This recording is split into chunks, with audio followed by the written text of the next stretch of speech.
अपने टाइम को कैसे बचाना है और कैसे उस टाइम को स्मार्टली यूज करना है जानेंगे इस वीडियो में। तो फर्स्ट ऑफ ऑल आपका क्वेश्चन ये होना चाहिए कि आखिर क्यों हमें टाइम मैनेजमेंट की जरूरत होती है। वेल, इसका सीधा सा जवाब है, आज के टाइम पे डिस्ट्रक्शन इतना ज्यादा है कि जरा सा नोटिफिकेशन है और 2 घंटे कब निकल गए पता नहीं चलता। तो इसके लिए टाइम मैनेजमेंट जरूरी है। आपको पता होना चाहिए कि मेरा टाइम इतना टाइम कहां पर जा रहा है। ओके, सेकंड चीज, इसका आपको फायदा क्या होता है, जो मेरे को सबसे बड़ा फायदा लगता है मैं बताता हूं। मेरे को अगर मेरी वीडियो एडिट करना है तो मैं पहले से डिसाइड कर रहा हूं कि मुझे वो वीडियो एडिट कब करना है, क्योंकि मैं चाहता हूं उस टाइम पे वीडियो एडिट करना। बट अगर टाइम मैनेजमेंट का यूज नहीं करूंगा तो मुझे वीडियो तो एडिट करना पड़ेगा, लेकिन मुझे जब भी वो वीडियो एडिट करना पड़ेगा जब मैं चाहता ही नहीं कि मैं उसे एडिट करूं। मतलब मेरे मूड में है ही नहीं, मैं उस मूड में हूं ही नहीं वीडियो एडिट करने के या वीडियो बनाने के। कोई भी काम हो सकता है, लेकिन काम तो करना पड़ेगा। लेकिन उस काम को तब भी करना पड़ेगा जब हमारा मन नहीं है। लेकिन अगर आप टाइम मैनेजमेंट पहले से ही डिसाइड करके रखते हो, पहले से ही हर चीज को एलोकेट करके रखते हो कि इस चीज के लिए इतना टाइम है और इस टाइम पर मैं ये चीज करूंगा, तो आपके पास सबसे बड़ा ऑप्शन ये हो जाता है कि आप जब चाहो उस काम को उस टाइम पर करने के लिए एलोकेट कर सकते हो। राइट, थोड़ा टेक्निकल साउंड कर रहा है, सह लेना थोड़ा सा। ओके, तो ये सबसे बड़ा फायदा होता है टाइम मैनेजमेंट का। अब चलते हैं पॉइंट्स की तरफ। तो सबसे पहला पॉइंट ये है कि अब देखो, सबकी अलग अलग लाइफ है, आप अपने हिसाब से देख लेना। मैं केवल गाइड कर रहा हूं, मैं अपने हिसाब से बता रहा हूं, आप अपना देखना। ओके, तो सबकी लाइफ में 4 तरीके के काम होते हैं। फर्स्ट, इंपॉर्टेंट, जो हम डेली लाइफ में करते हैं, जैसे एक्सरसाइज करना इंपॉर्टेंट है, इन्वेस्टिंग इंपॉर्टेंट है। ओके, मेरे लिए वीडियो बनाना इंपॉर्टेंट है। तो इंपॉर्टेंट मतलब जो आप डेली यूज में कर रहे हो, रूटीन आपका एक तरीके से। Okay, second, important plus urgent काम होते हैं। जैसे वो जो भी इंपॉर्टेंट प्लस अर्जेंट होते हैं ना, उनके पीछे डेडलाइन होती है। ओके, आपके एग्जाम है तो एग्जाम की प्रिपरेशन करना जरूरी है, उसके पीछे डेडलाइन है, क्योंकि एग्जाम जल्दी आने वाले हैं। अगर आपको कोई बिल पे करना है, उसके पीछे एक डेडलाइन है। तो ये सारे अर्जेंट प्लस इंपॉर्टेंट काम है। ओके, इसमें दोनों आ रहे हैं। थर्ड नंबर पे है केवल अर्जेंट। वो आपको केवल अर्जेंट लगते हैं, लेकिन अर्जेंट कभी नहीं होते।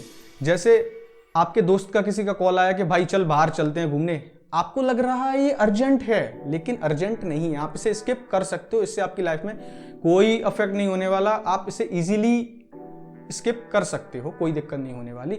तो इस तरीके के काम जो है वो केवल आपको अर्जेंट लग रहे हैं, लेकिन है नहीं। राइट, अब फोर्थ नंबर पे वो काम है जो आपको लाइफ में एंजॉय फील कराते हैं। ओके, ये इंपॉर्टेंट नहीं है, ये अर्जेंट नहीं है, ना ये इंपॉर्टेंट प्लस अर्जेंट है। ये काम केवल आपको लाइफ में अच्छा फील कराते हैं, आप चिल करते हो। जैसे कोई मूवी देखना, कोई वेब सीरीज देखना, या किसी से कॉल पर बात करना हो आपको, केवल हालचाल पूछने के लिए, या किसी से आपको मिलना हो, आप डेट पे जा रहे हो, तो ये काम अर्जेंट नहीं है, इंपॉर्टेंट नहीं है, बस आपको लाइफ में अच्छा फील कराने के लिए। क्योंकि अगर आप ज़्यादा अर्जेंट इंपॉर्टेंट पर फोकस करोगे तो आप फिर एक रोबोट हो जाओगे, आप लाइफ में एंजॉय ही नहीं करोगे। तो ये आपको ऐसे काम डिसाइड करनी है कि कौन सा काम कितना ज़्यादा ज़रूरी है।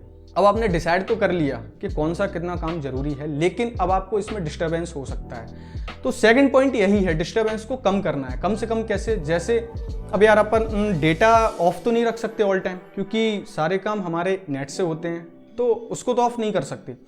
तो मैं क्या फॉलो करता हूं, जब भी मैं कोई इंपॉर्टेंट काम कर रहा हूं या इंपॉर्टेंट प्लस अर्जेंट काम कर रहा हूं, उस समय मेरे नोटिफिकेशन ऑफ रहते हैं, मेरे को कोई नोटिफिकेशन ही नहीं आएगा।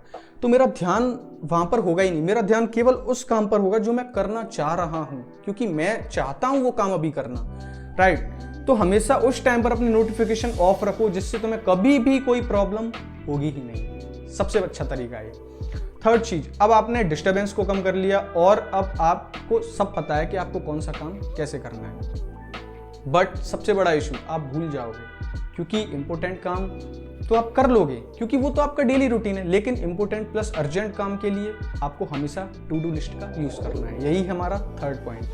तो हमेशा टू डू लिस्ट रखिए अपने फोन में, और उसमें नाइट में सोने से पहले से डिसाइड कीजिए कि मुझे ये काम करना है, ये काम करना है।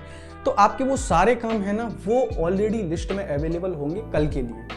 तो इसमें आपको इंपॉर्टेंट नहीं रखना है, क्योंकि वो तो आपकी डेली लाइफ है, तो उसमें तो आपको मतलब वो तो रूटीन है, उसको लिखने की वहां पे जरूरत नहीं है। लेकिन जो इंपॉर्टेंट प्लस अर्जेंट काम है, जैसे कोई काम है, जैसे आपको किसी से नोट्स लेने हैं या किसी से कुछ काम लेना है, वो अर्जेंट है क्योंकि उसके पीछे डेडलाइन है, तो आपको वो हमेशा टू डू लिस्ट में लिख के रखना है कि मुझे कल ये काम इतने टाइम पे करना है। इससे आप कभी भी उस काम को स्किप नहीं कर पाओगे और हर काम के लिए एक टाइम एलोकेशन जरूरी है कि मुझे ये काम इतने टाइम में करना है। इससे आप कभी भी टाइम के पीछे नहीं भागोगे।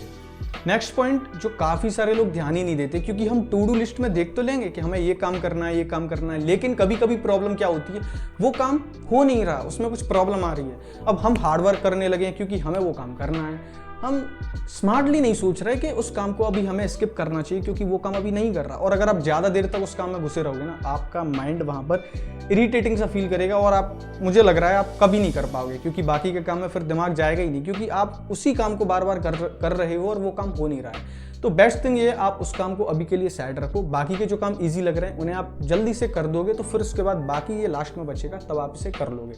ये होता है स्मार्ट वर्क। आप इसमें हार्ड वर्क नहीं कर रहे हो, आप ब्रेन यूज कर रहे हो अपना, और इस काम को साइड में रखकर बाकी के काम पूरे कर रहे हो। अब लास्ट पॉइंट मुझे जो सबसे ज्यादा इंपॉर्टेंट लगता है, जो काफी सारे लोग मिस कर देते हैं, अपने टाइम को बचाना और उस टाइम का स्मार्टली यूज करना।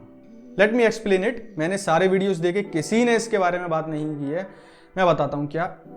जैसे मैं वीडियो एडिट करता हूँ अपना, ओके, तो मैं उस टाइम पे एक और काम कर सकता हूँ। वो काम क्या होगा मेरे लिए, मैं अपनी वीडियो को अपलोड कर सकता हूँ। मैं कभी भी अपनी वीडियो को 8 बजे बैठ के अपलोड नहीं कर रहा होता। मेरी वीडियो शेड्यूल होती है पहले से ही।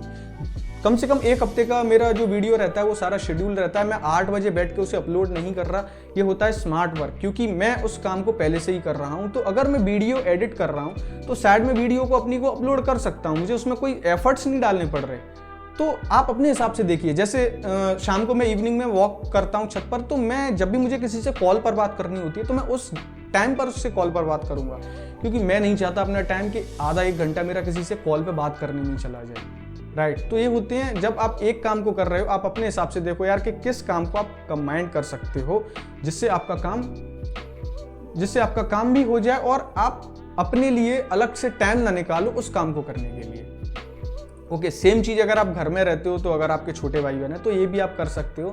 सारे काम को एलोकेट कर दीजिए किसी किसी के लिए। जैसे इसको ये काम करना है, इसको ये काम करना है, क्योंकि अगर एक काम को आप 3-4 लोगों को दे देते हो वो काम कभी नहीं होने वाला। बट अगर आप एक काम को किसी एक इंसान को दोगे, वो काम वो करेगा, क्योंकि उसे पता है ये उसकी रिस्पॉन्सिबिलिटी है, ये काम उसे मिला हुआ है।